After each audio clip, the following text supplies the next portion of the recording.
My children, my name is Lucy, and I'm a proud mother of 3 wonderful kids. My eldest is Lucas, who is 12 years old. He's a curious and ambitious boy with a love for science. Ever since he could read, he's been obsessed with space, planets, and everything related to the universe. He's always asking me questions like, Mom, do you think there is life on Mars?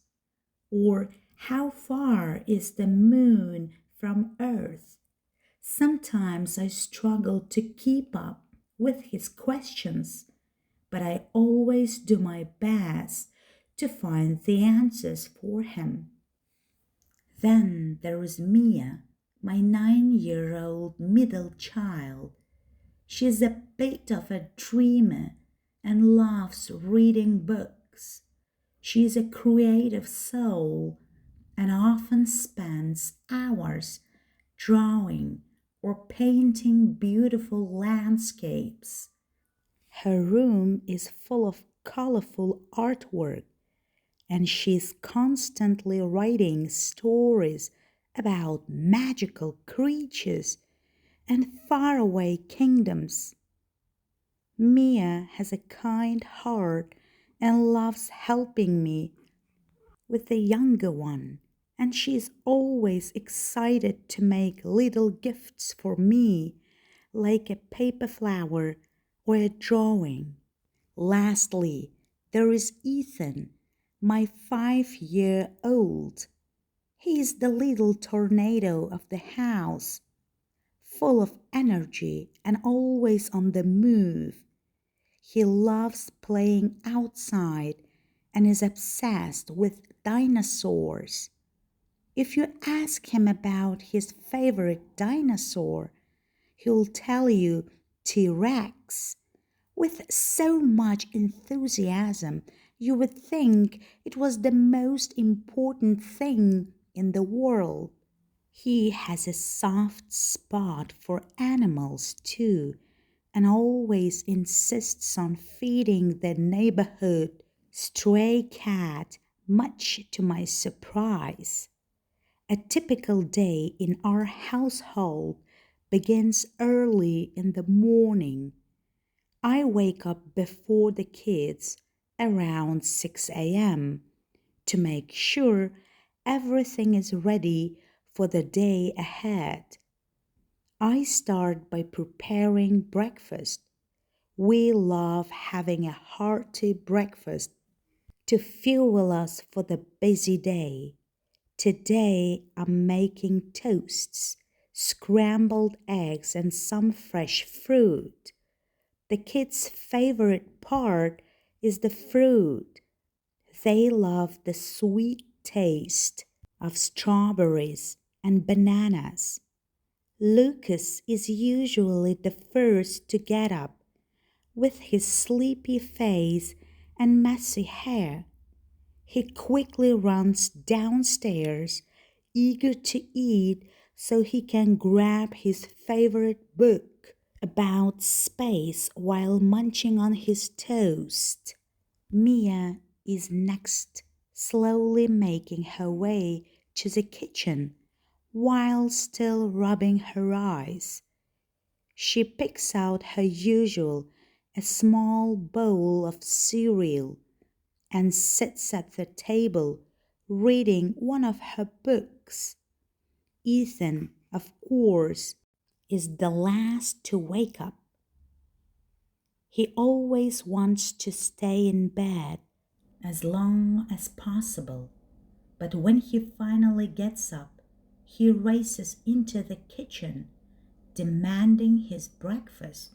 Once everyone has eaten, we head upstairs to get ready for school. Lucas, being the eldest, helps Mia and Ethan get dressed. He's quite responsible for his age. Mia insists on wearing her favorite purple dress, while Ethan is all about wearing his dinosaur t shirt. He's been obsessed with it ever since I bought it for him last week. I often remind him that it's a school day, but he's determined to wear his favorite shirt. It's one of his little quirks that I find adorable. As I help them pack their school bags, making sure they have their lunch, snack, and water bottles, the morning rush continues. The clock is ticking, and we all hurry to put on our school uniforms. Lucas wears a shirt and pants. Mia has her skirt and blouse, and little Ethan always struggles with his uniform jacket, but I'm there to help him with the buttons. Once we're all ready, I take a moment to check that they have everything from homework to their favorite pencil before sending them off to school with a quick hug and a kiss on the cheek. Once the house is quiet and everyone is gone, I take a deep breath. The house feels so peaceful when it's empty, and I cherish these moments of solitude. The silence is a rare treasure in my busy life as a mom. It's the time when I can catch up on cleaning or have a cup of coffee without any interruptions. I clean the house, pick up toys left behind, vacuum the living room, and do a quick sweep of the kitchen. I also start planning for dinner. Today, I'm going to make spaghetti. It's the kids' favorite. As I chop vegetables and prepare the sauce, I feel content. It's these simple moments that make motherhood so fulfilling. In the afternoon, once the house is tidy, I make myself a light lunch. Sometimes it's a salad, other times a sandwich. I sit by the window looking out at the garden, just enjoying the quiet.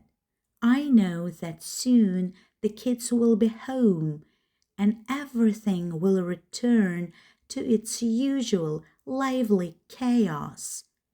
The school day is over by 3:30 p.m. and when I hear the front door open, I know my busy, energetic kids are back. They come bursting through the door, full of excitement and stories about their day. Mom, you will never believe what happened today, Lucas shouts as he rushes to show me his new science project. Mia follows, carefully balancing her books, and Ethan races inside, asking if we can go to the park. After they've finished their homework, we all go for a walk.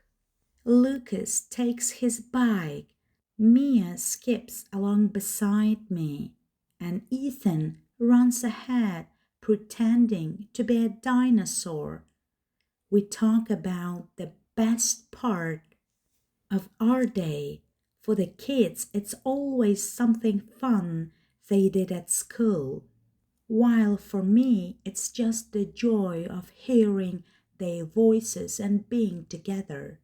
In the evening, we all sit down to dinner. The smell of spaghetti fills the house, and the kids excitedly dig into their plates. We talk about our day, and I try to make sure I listen to every little detail. Lucas tells me about a new science experiment he learned, Mia shares a funny story about her friends at school, and Ethan just laughs, telling us about the dinosaurs he saw at the park. We laugh together, enjoying each other's company. After dinner, we tidy up, and the kids help clear the table. We all sit down for a bit of TV time before bedtime. The house is warm, full of laughter and love, and as I tuck the kids into bed, I'm reminded of how lucky I am to have them. As I kiss them good night, I whisper, I love you, and they respond in unison, we love you too, Mom. And that's the end of another wonderful day in our home where love and laughter fill the air.